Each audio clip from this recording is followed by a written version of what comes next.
What's up, everyone? Welcome to the State Phillies Sports History for July 27th, 2024. I'm your host, Jim Montgomery. Welcome to a Saturday edition of the podcast. It's going to be another gorgeous day out there, so get out and enjoy before the heat wave returns. Let's start off with a little housekeeping. Be sure to follow me on social media, Jimbo_Mont at Twitter and TikTok, at Philly Jimbo on Instagram. I'm on Facebook, LinkedIn, however you got to do. Be sure to subscribe wherever you're listening or watching this. And even if you're listening on Apple Podcasts, go to the YouTube channel, like and subscribe. That's where you can stay in the loop with everything. I'm still working on trying to figure out how to do some live hits. Might be just messing around in the coming weeks. So best way to stay in the loop if I go live is to subscribe to the YouTube channel. Everything is, all my social media is also connected through there as well. And then from yesterday's podcast, I completely buried the lead with, we talked about the Phillies setting the home run record with 7 back in 2018. And I did say on the mound that day was Ranger Suarez. Failed to mention that was his major league debut. I had it written down in my notes, just completely was an oversight. So that's the only reason I was mentioning that Ranger Suarez was on the mound, who will be on the mound tomorrow for the Phils. And speaking of the Phils,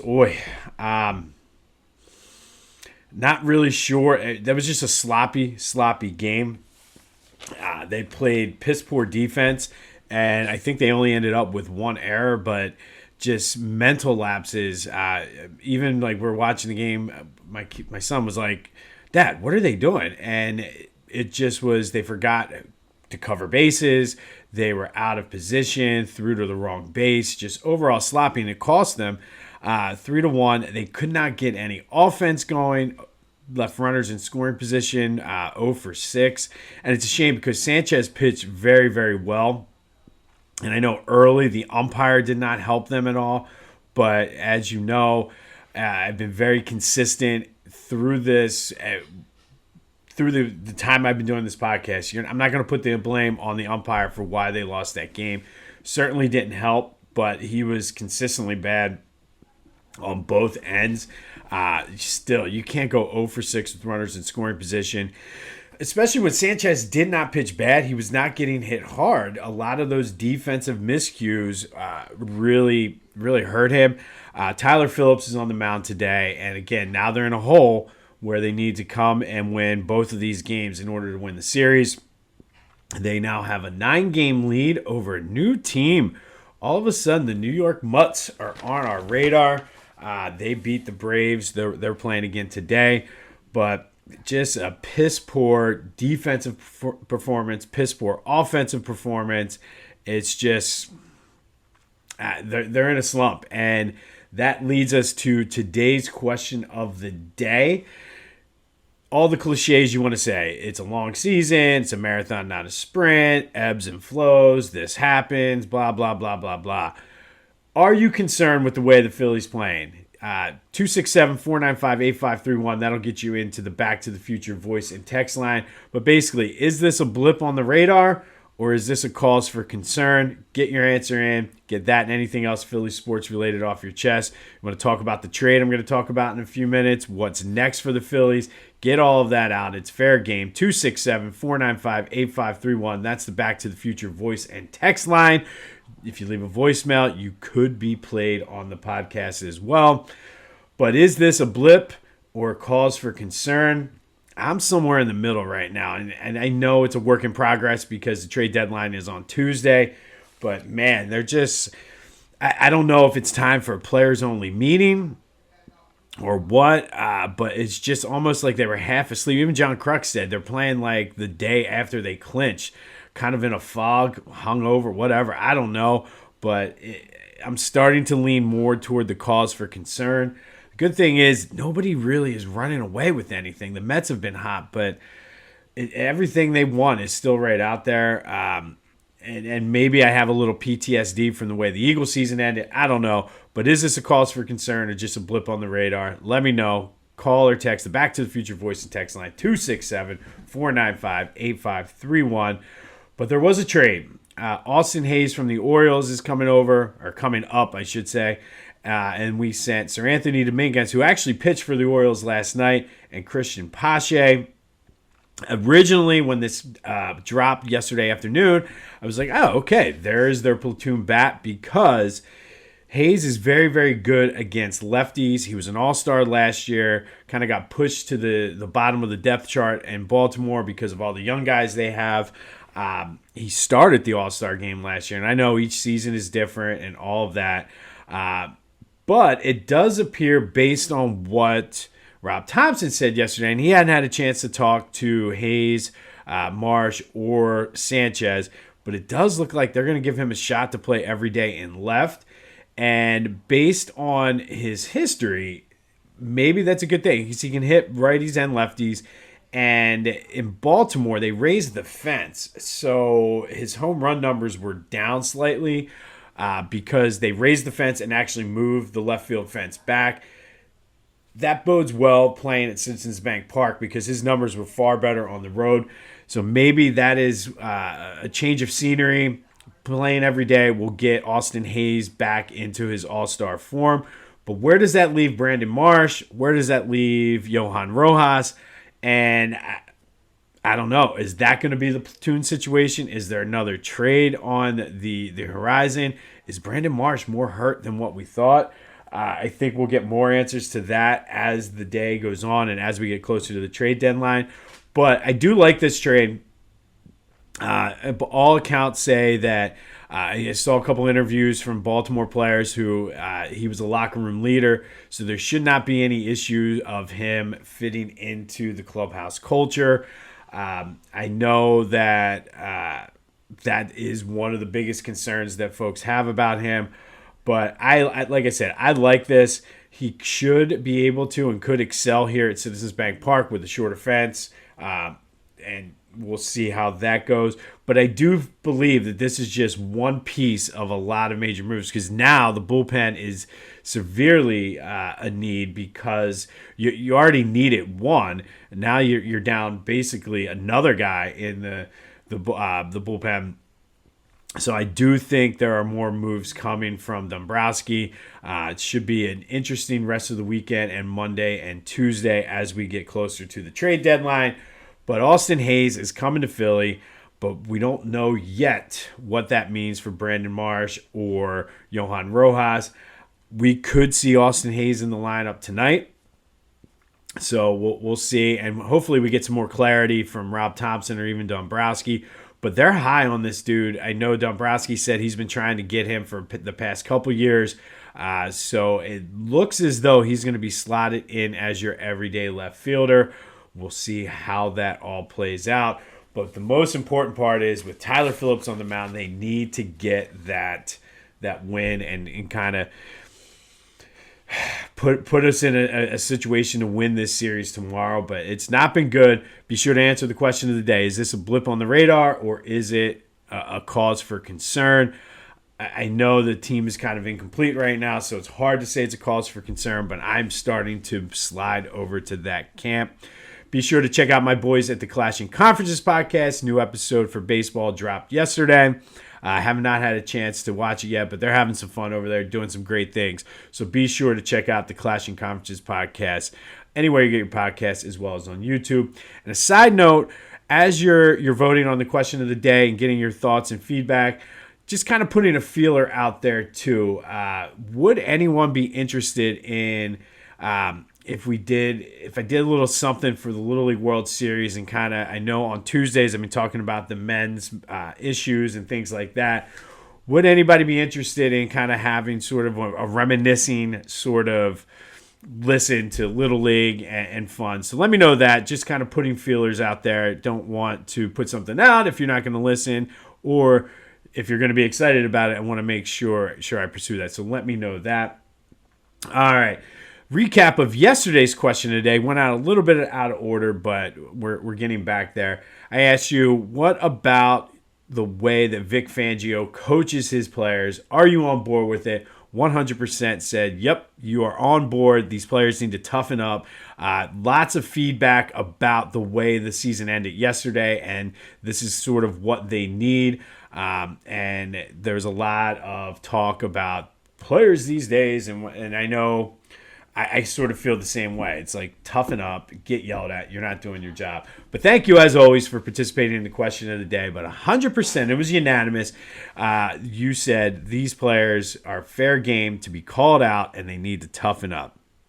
Not a lot going on with the Eagles yesterday. I think they had a short walkthrough, and they're off today. Or they were either off yesterday and have a walkthrough today. Either way. But I had to mention this because this is great, and you love it when this happens to Dallas, but Jerry Jones is kind of, I think he's losing it. He went on a rant talking about how he's an option quarterback and not signing his players, and essentially was like, I don't understand why these guys aren't coming in for a chance to win the Super Bowl. We'll let the money take care of itself, and it's easy for him to say that, but just if you can, look up his thing where he talked, basically he compared himself to Patrick Mahomes. Not sure where that came from. And I will say that he's completely out of touch. And a lot of folks in Philly complained when Jeffrey Lurie started to give his son Julian a lot more power within the organization, essentially setting him up to be sort of the owner of the Eagles once Jeffrey decides to step away. And this is the perfect example of why you do that, because if you listen to this, nobody knows anything about what Jerry was talking about. I think he's completely lost it. He's out of touch. And I'm all for it. I hope he continues to drive that team into the ground. But Dak Prescott's already talking about his next team. Like, it's fun to see. It really is. It's truly fun to see the Cowboys imploding the way they are. But again, this is why Jeffrey Lurie puts Julian in positions of power and allows him to start grooming him, so to speak, to take over the team. And if you look, and I know people were upset about that, but if you look at what's happening in Dallas, that's the alternative. I won't get into politics at all, but old people sometimes just need to gracefully step away and let the younger people do what they need to do. I wanted to mention this as well. The Eagles' social media content, if you're not following them on Twitter or YouTube or TikTok, whatever you follow them on, their social media team is top notch. The other day they hooked up the players to lie detectors and were asking them questions about their teammates. Good quality stuff, hilarious. I highly recommend it. This is in no way, I'm not getting paid for this. They're not a sponsor. They're just doing some good quality stuff over there on the social media content. And then I missed this the other day, but I absolutely love this story out of training camp. After day one, the offensive line, I guess, had a few bad false start, took a lot of penalties, and Jordan Mailata and Cam Jurgens sort of are stepping up to fill that Jason Kelce role, made the linemen run sprints for those false start penalties to kind of hold them accountable. I guess that's something that Jason Kelce used to do, and I really like that. And I like internally them handling it. You know what? And again, it goes back to the whole Vic Fangio thing. You mess up. I mean, I know we're in our society, everything is positive reinforcement, but sometimes you need to have a little bit of a negative reinforcement or a punishment for not doing what you need to do. And the fact that the players themselves are the ones that stepped up that made them run sprints, I love it. Like I said, I am so high right now on the Eagles. Maybe I'm just high. I don't know, but I really like where this team is heading. I like what I'm seeing so far early in camp. And sure, there's going to be questions on defense. However, I still go back to the 2017 Super Bowl season. And I know the 2022 Super Bowl season was a little bit different. That defense was pretty good. But that 2017 defense wasn't necessarily great. It's just that offense was so explosive that they were able to kind of make teams one-dimensional. And with the way this offense is set up this year, I'm kind of looking for the defense to be in a similar position to that they were that year.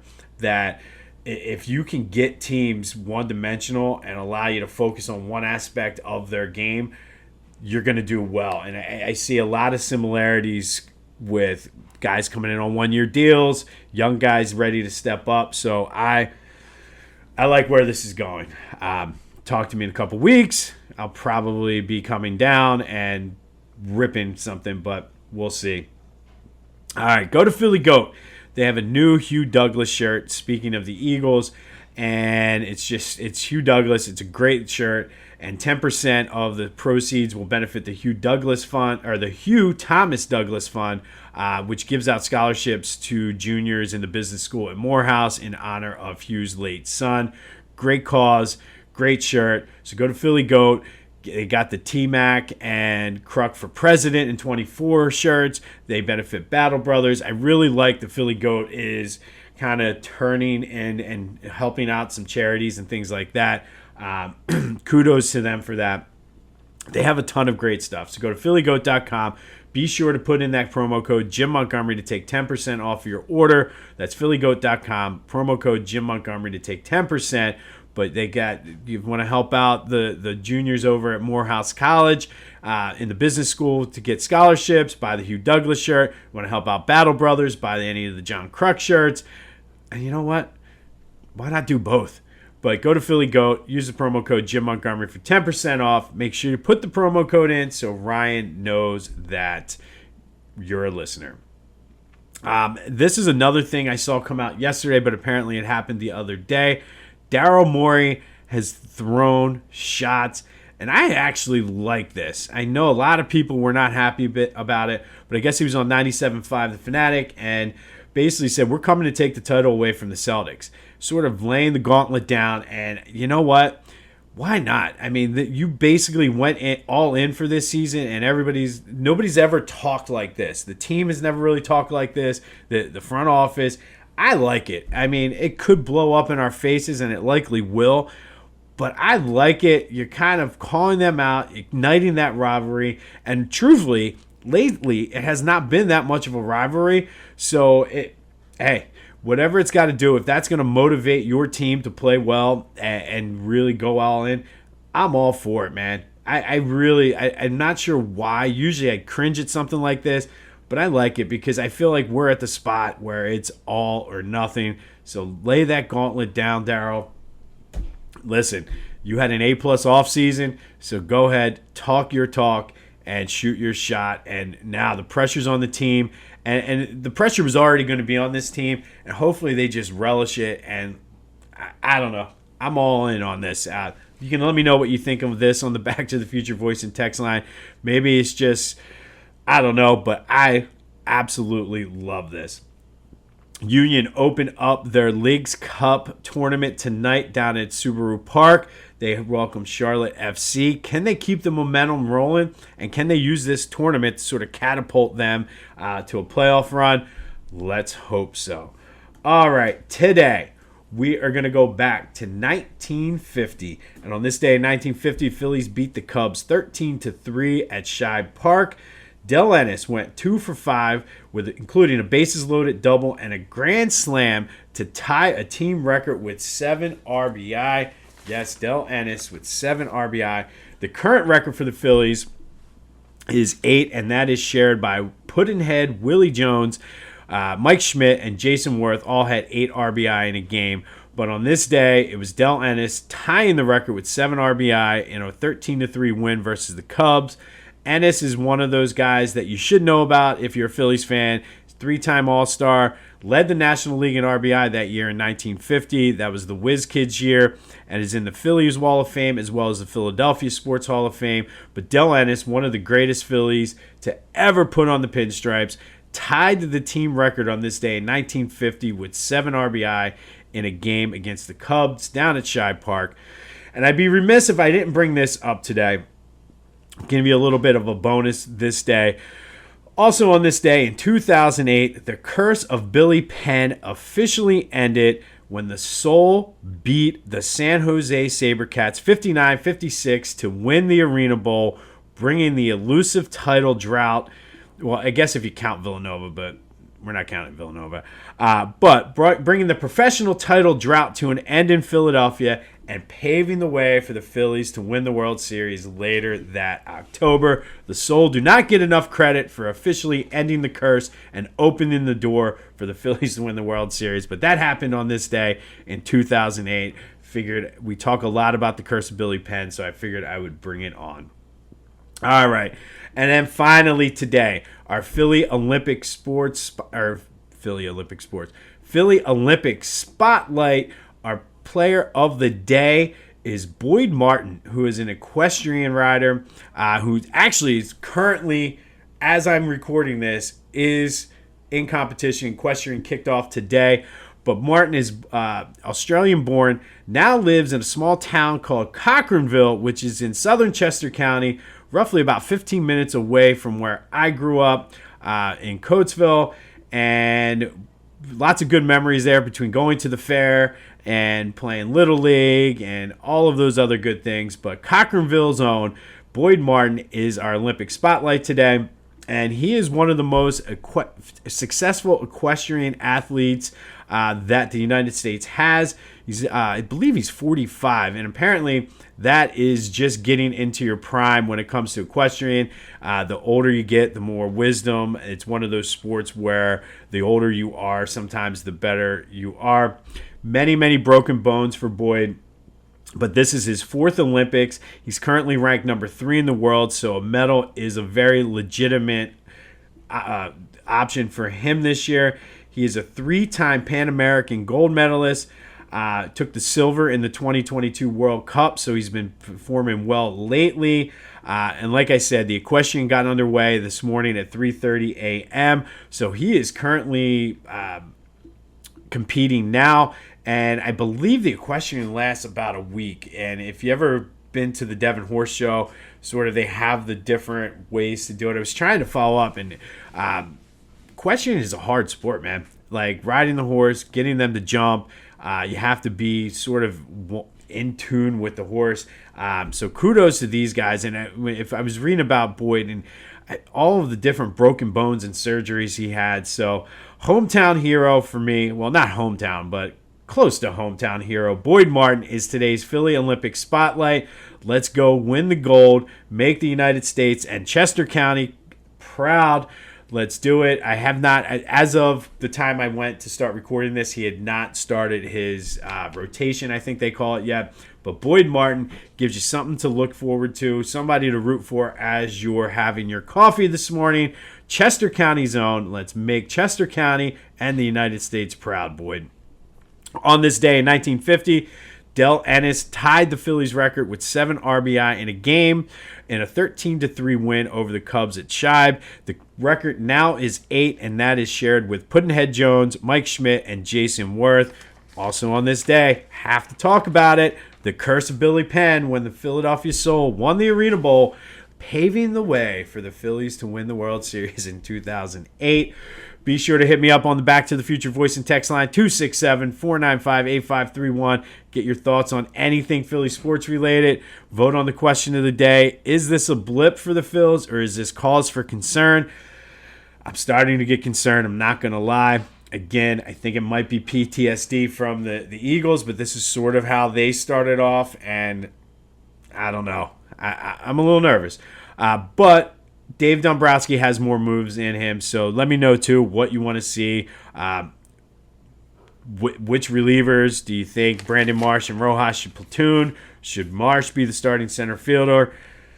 You give up a lot on defense that way, but still remains to be seen. I would not be surprised if we see Austin Hayes in the starting lineup today, especially since he was in the dugout yesterday. Anyway, be sure to hit me up on the socials. Call or text the Back to the Future voice line. Get out and enjoy this day. Be sure to be rooting for our boy Boyd Martin in the equestrian events today. It is Olympic season, ladies and gentlemen. But this has been This Day in Philly Sports History for July 27th, 2024. I'm Jim Montgomery. Go have yourselves a Saturday. And until next time, I'll see you when I see you.